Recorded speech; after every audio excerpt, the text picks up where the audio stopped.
It was supposed to be a magical night, a night to mark the 22nd anniversary of my life with James, the man I thought I knew better than anyone. The restaurant was adorned with roses, lit dimly enough to set the perfect ambience. It was where we'd had our first date. Nostalgia thickened the air, and for a moment, I felt a flicker of the old magic. Tonight, I planned to thank him for every memory, to reaffirm my commitment to our life together. The waiter had just brought out a champagne bottle, a special reserve James insisted on, when my phone buzzed on the table. I glanced down, ready to ignore it, until a name I didn't recognize stared back at me. "Vivian?" I murmured, and then I felt James's hand tense. "Who's Vivian?" I asked, half joking to mask my curiosity. His eyes flickered, and his smile faltered. "No one important," he replied a bit too quickly. "Just someone from work." But I noticed him glancing at the message. "Happy anniversary to us both. Miss you tonight." My heart stopped. My instincts screamed, but I still wanted to dismiss it, to trust him. "Us both?" I asked, forcing a laugh as I held the phone closer to read more of the message. James's face lost all color, and his hand reached out, but it was too late. My fingers froze over the screen as I read the next line. 22 years, darling. I don't know how you've managed it all this time." The room seemed to close in on me as the pieces fell into place. Vivian was his other wife. The coincidence was almost laughable if it wasn't so horrific. He had been married to her just as long as he'd been married to me. Our anniversary. Their anniversary. He sat in silence, staring at me with pleading eyes as I took a shuddering breath. "How long?" I whispered, feeling my voice break. 22 years, he muttered, his voice barely a whisper. I thought you'd never find out." I felt every year, every moment of trust and laughter, unraveling in front of me, leaving a raw wound where my heart had been. We had built a life, a family, and now with one text, it felt like it had all been a lie. Did she know about me? Does she know you're here tonight? I needed to know if I'd been the fool alone, or if she had shared in it. "Yes," he admitted, his voice cracking. "But you were different. I loved you both, but I couldn't bear to lose either of you." My mind was numb, trying to grasp how he could live two lives, build two homes, love two women, and for 22 years. I looked away, trying to block out the flashes of our past. Vacations, laughter, our quiet mornings. All of it, I realized, was a performance. Both of us unknowingly cast in a tragic play. As the waiter returned, I excused myself, smiling to keep appearances, and left James alone at that table. I didn't look back. The silence I left behind was for him to ponder, for him to understand the weight of two lives he'd torn apart in the name of love. The drive home felt like a blur. The city lights stretched and bled into one another, and every mile seemed to pull me further away from everything I thought was real. I barely remember parking or entering the house, only the quiet when I closed the door behind me. The silence pressed in, filling every room, emptying out all the memories that lived here. How had he done it? How had he managed to juggle two lives, two families, for more than 2 decades? The sheer logistics of it made my head spin, but it was the deceit, the audaciousness of it, that left me gutted. He had sat at our kitchen table, celebrated our milestones, held me through every sorrow, knowing that he was doing the same for someone else. And Vivian. I could only imagine the version of him she knew, the life she thought was hers alone. As I wandered through our home, my fingers brushed over picture frames and mementos, things that felt tainted now, cheapened. They felt heavy too, like the weight of his secret had finally bled through every cherished object, every memory. Then suddenly, the silence shattered. My phone buzzed again. I half expected it to be James, but it was Vivian. It was a voice message, the first one from her since I found out about her that night. With shaking hands, I pressed play. Her voice, smooth and steady, came through. "I suppose you know by now. James called me as soon as you left." She paused, and I could hear her trying to keep her own voice steady, but there was a tremor there. "He wanted me to know you had found out. He asked me not to call you. But here we are." I felt like I had to say something, to explain what happened, at least from my side. She let out a long breath, and I imagined her sitting in a room like mine, piecing together her own shattered life. "I knew about you," she admitted quietly. "I found out a few years ago, actually. James and I were on a trip, and he slipped up. I confronted him, and he broke down, confessed everything." I staggered back, sinking onto the edge of the couch as her words hit me. She had known. She'd known about me for years and had chosen to stay. "I was furious at first," Vivian continued, her voice wavering. "I wanted to leave him, to end it all right then. But then he said he loved me, that he couldn't bear to lose me or you. He promised it was you who would be left in the dark, and I convinced myself I could live with it." Her voice faltered, heavy with guilt. "I know it was selfish. I know I should have told you. But we had a life, too. And it's not easy to give up someone you've spent your whole life with, even when everything you built feels like a lie. You understand that, don't you?" I could almost see her, a stranger and yet closer to me than anyone now. We were two women, bound by the same betrayal, each of us struggling to grasp that the life we'd known had never been fully ours. In the silence that followed, I found myself nodding, even as tears slid down my face. I understood because I, too, had chosen to ignore the cracks, the whispers in the back of my mind that said something wasn't right. Vivian's voice returned, softer now. "I'm sorry, truly. I know you must hate me, and maybe you should. But please know that if I could go back, if I could have chosen, I would have done things differently. I would have given you the truth." She hesitated. "If there's any way to move forward, I'd like to meet you. We could talk. Maybe it would help." The message ended, leaving me in a deeper silence than before. Could I face her? Could I sit across from the woman who had shared my husband, who had known and accepted it long before I had? In that moment, I realized that this wasn't just James's secret to confront. It was ours too. For years, we had been two strangers, unknowingly woven into the same lie. And now, maybe it was time to decide if we could untangle ourselves from it, or if we would both remain bound to the man who had betrayed us both. I spent the night tossing between waves of anger, grief, and a strange creeping understanding of Vivian's choice to stay. Every moment felt surreal, like a bad dream that clung to me no matter how many times I woke up. When morning finally came, I made myself a pot of coffee, stared out the window, and replayed her voice message over and over, each word chipping away at the numbness I'd wrapped around myself.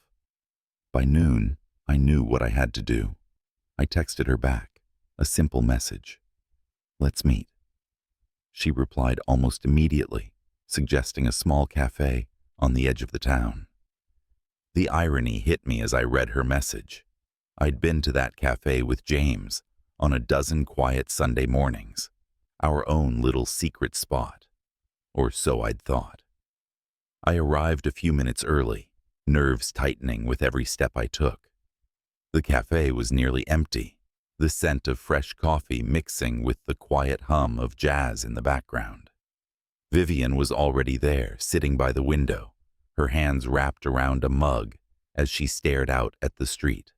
She looked ordinary. Her hair was pinned up, wisps of gray framing a face that held lines around her mouth and eyes, the marks of laughter and sorrow alike.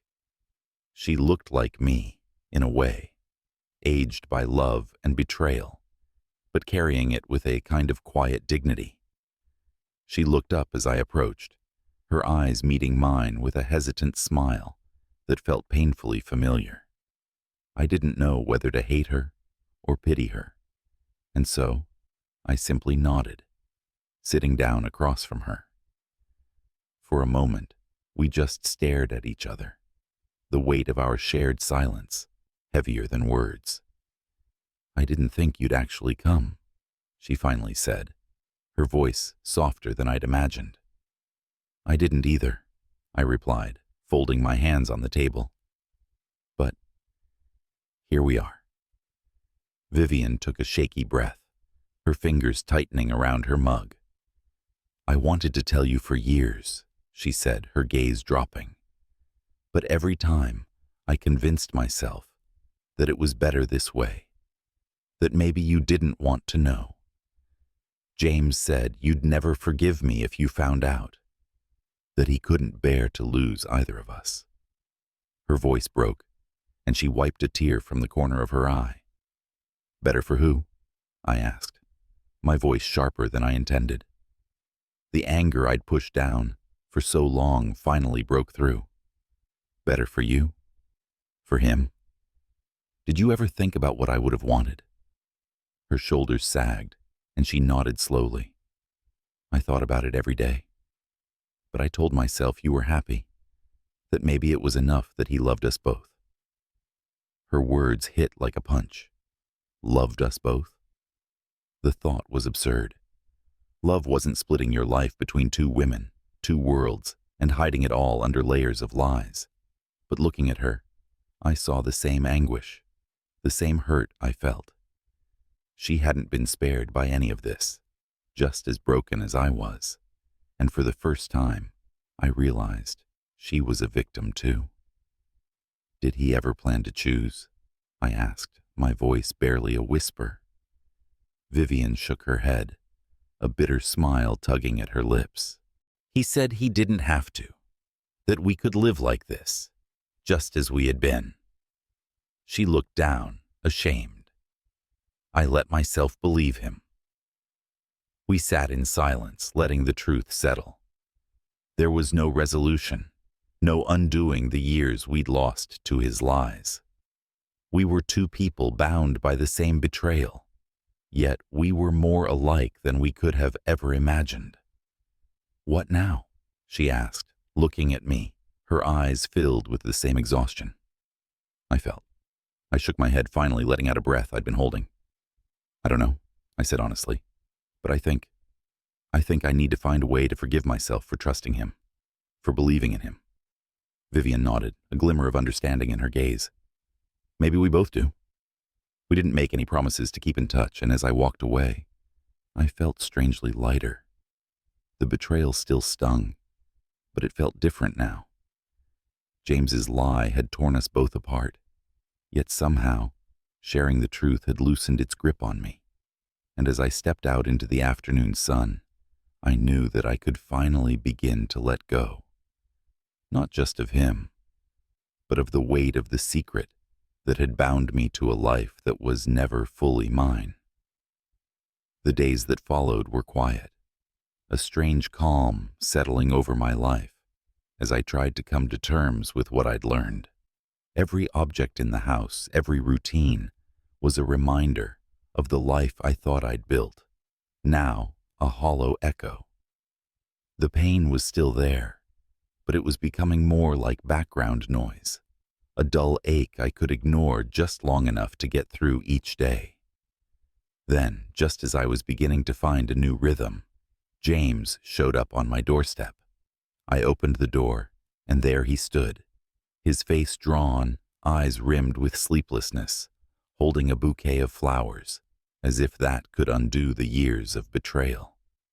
For a second, I felt the old urge to reach out, to comfort him. But the memory of Vivian, of all the years he'd stolen from me, turned my heart to stone. "Please," he started, his voice choked. "I know you have every reason to hate me, but I need you to listen." I folded my arms, blocking the door, keeping him at the threshold. "Go ahead," I said, my voice cold and steady. He looked at me with an expression I couldn't quite read. Regret, fear, desperation, all mixed together. "I never meant for it to go this far," he said, his voice trembling. "I thought I could love you both, that I could keep both lives whole. But I was wrong. I've lost you both now, haven't I?" I wanted to laugh, to scream at him for his audacity. He stood there, a man bewildered by the mess he had created, and he was still trying to grasp why it had all crumbled. "Yes, James," I replied. "You've lost us both, and it's time you live with the consequences." He opened his mouth, as if to protest, but then he stopped. He nodded, a strange acceptance coming over him. "I don't deserve your forgiveness," he whispered, his shoulders slumping. "But if there's anything I can do to make this right—" "You can leave," I interrupted, my voice firmer than I felt. "You can leave and let me find my own life without you in it."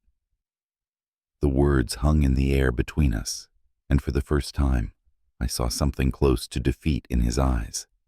He nodded slowly, taking a step back.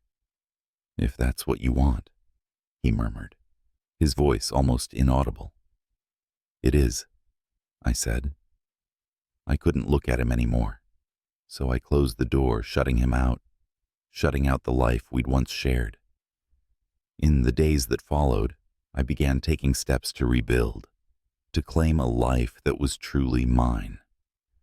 I sold off mementos, rearranged the furniture, took long walks to clear my head, and even reconnected with friends I'd let drift over the years. Piece by piece, I started to find myself again, shedding the weight of the betrayal that had haunted me. Then one afternoon, as I was boxing up old photo albums to put away, my phone buzzed with a text from Vivian. "I wanted you to know. I've left him too. For good this time." I stared at the message, feeling a strange mix of relief and sorrow. There was no celebration, no vindication, just the quiet recognition that we had both finally freed ourselves from the web of lies. I replied with a simple, "Thank you for letting me know. Take care of yourself." As I put my phone down, I felt a warmth spreading through me, a sense of release. James was finally in the past, no longer a part of my life, no longer a shadow lurking in the background. And I realized that I didn't just want to survive this. I wanted to thrive, to create a life that was beautiful and whole on my own terms. That evening, I sat outside, watching the sun set over the horizon, feeling the first hint of peace I'd known in months. I was alone, but for the first time, that didn't feel like a loss. It felt like a beginning. A few months later, on a crisp autumn morning, I stood at the edge of a new beginning, watching as moving trucks carted away the last pieces of the life I was leaving behind.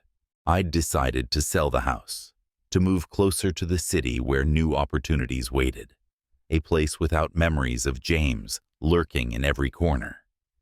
This time, the decision felt empowering, a step toward a future that was truly mine. My days were slowly filling up again. I'd found a job with a local nonprofit and joined a hiking group, discovering trails I'd never explored, uncovering parts of myself I'd long forgotten. Each step along the path felt lighter, like I was letting go of something with every mile. Grief, anger, old expectations, and maybe even a little guilt for trusting him as fully as I had.